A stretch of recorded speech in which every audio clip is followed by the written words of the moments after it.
কিয়ামত ততদিন পর্যন্ত হবে না যতদিন পর্যন্ত মানুষ গরু গাধার মতো রাস্তাঘাটে জেনা করবে না। স্পষ্ট হাদিস আছে, কিয়ামত ততদিন পর্যন্ত হবে না যতদিন পর্যন্ত মানুষ গাধার মতো রাস্তাঘাটে জেনা করবে না। গতকালে নিজের চোখে দেখা কথা বলছি, গতকাল নিজের চোখে আমি দেখেছি, যা এক চোখের এক পলকে যা দেখেছি, এক পলকে, এই যে এবার তাকালাম এতটুকু। আমরা আসছিলাম যে পূর্বাচল দিয়ে মাহফিলে যাব, আমরা চাঁদপুর যাবো, ওদিক দিয়ে বের হয়ে। তো গাড়িতে বসে আমরা সাধারণত কি করি, বই পড়ি বা ফোনে কথা বলি বা পরিবারের খোঁজ খবর নেই।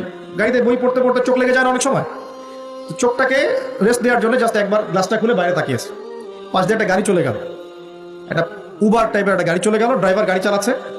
পিছনের সিটে, আপনার শহরের অবস্থা বলছি, পিছনের সিটে আমি দেখলাম যে একটা ছেলে এভাবে বসে আছে, আমি যেভাবে বসে আছি, আর একটা মেয়ে তার উপরে উঠে বসে আছে ওপেন রাস্তার মধ্যে। এটা আপনাদের শহর।